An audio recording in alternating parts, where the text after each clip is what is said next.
Selamat pagi dan shalom. Salam sukacita untuk kita semua.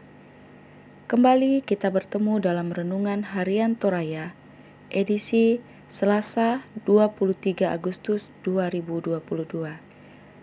Sebelum kita membaca dan merenungkan sebagian dari firman Tuhan pada pagi hari ini, mari kita berdoa. Kita berdoa. Tuhan Allah Bapa kami kekal dalam kerajaan sorga, terima kasih Tuhan atas penyertaan-Mu kepada kami di sepanjang malam Tuhan, sehingga kami boleh beristirahat dengan baik. Dan pagi hari ini Tuhan, kembali Engkau membangunkan kami dengan tubuh yang diberkati. Tuhan, sebelum kami melaksanakan kegiatan kami hari ini, kami akan membaca dan merenungkan sebagian dari firman-Mu. Tuhan, mampukan kami dengan kuasa Roh Kudus-Mu agar kami boleh merenungkan firman-Mu ini dengan baik. Dan biarlah Tuhan Roh Kudus-Mu yang menuntun kami. Terpuji nama-Mu Tuhan, dalam nama Tuhan Yesus kami sudah berdoa. Amin.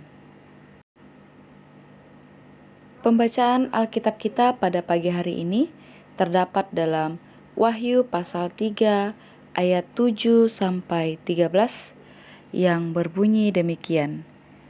Kepada jemaat di Philadelphia. Dan tuliskanlah kepada malaikat jemaat di Philadelphia, inilah firman dari yang kudus, yang benar, yang memegang kunci Daud. Apabila ia membuka, tidak ada yang dapat menutup. Apabila ia menutup, tidak ada yang dapat membuka. Aku tahu segala pekerjaanmu. Lihatlah, aku telah membuka pintu bagimu, yang tidak dapat ditutup oleh seorang pun. Aku tahu bahwa kekuatanmu tidak seberapa, namun engkau menuruti firmanku, dan engkau tidak menyangkal namaku.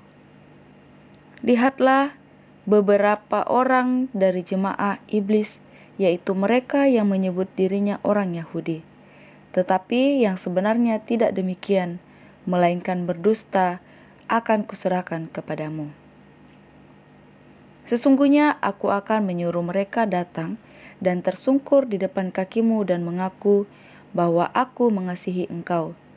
Karena engkau menuruti firmanku, untuk tekun menantikan aku, maka aku pun akan melindungi engkau dari hari percobaan yang akan datang atas seluruh dunia untuk mencobai mereka yang diam di bumi. Aku datang segera.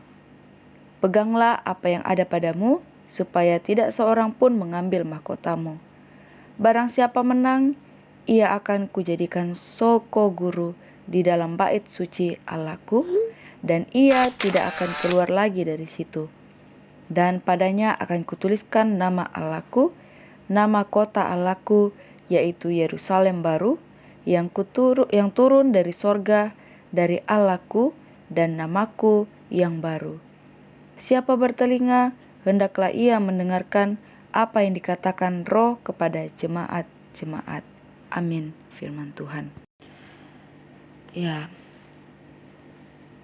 Judul renungan kita pada pagi hari ini yaitu tekun menuruti firman Tuhan. Siapakah manusia yang disebut kuat dalam iman? Apakah mereka yang rajin mengikuti kebaktian? Siapakah manusia yang disebut hebat secara iman? Apakah mereka yang hebat berkhotbah dan aktif dalam organisasi gereja? Mungkin dalam ukuran manusia, mereka itulah yang disebut memiliki iman yang kuat dan hebat secara rohani. Penampakan luar, rajin ikut kebaktian, hebat berkhotbah, dan aktif dalam organisasi gereja. Memang bisa menjadi ukuran untuk mengatakan bahwa seseorang itu baik. Namun itu bukan satu-satunya ukuran yang dapat dipercaya. Mengapa demikian? Dalam bacaan kita digambarkan dua jenis manusia, menurut ukuran Tuhan dan ukuran manusia, dalam ayat 8-9. Ayat 8 menggambarkan manusia yang nampaknya di mana mata manusia tidak terlalu kuat, namun berkenan di mata Tuhan. Sebaliknya, ayat 9 menggambarkan manusia yang menganggap dirinya orang Yahudi atau umat pilihan Tuhan hebat di mata manusia, ternyata tidak berkenan di hadapan Tuhan. Apa yang menjadi ukuran Tuhan sehingga manusia berkenan di hadapannya? Ayat 8 dan 10 memberikan penegasan bahwa menuruti firman Tuhan dan tidak menyangkal namanya, serta menuruti firman-Nya dan tekun menantikan Tuhan. Kata tekun berarti terus-menerus dan tidak musim-musiman. Singkatnya, tidak ada waktu untuk tidak hidup menurut firman Tuhan. Bagaimana dengan kehidupan kita sebagai orang yang mengaku Kristen? Apakah kita rajin beribadah? Turut aktif dalam organisasi gerejawi? Bahkan mungkin diberi posisi yang baik? Tapi pertanyaan selanjutnya, apakah dalam semua itu saya hidup menurut firman Tuhan dengan tekun dan setia? Amin firman Tuhan. Demikianlah renungan kita pagi hari ini. Tuhan Yesus yang memampukan kita.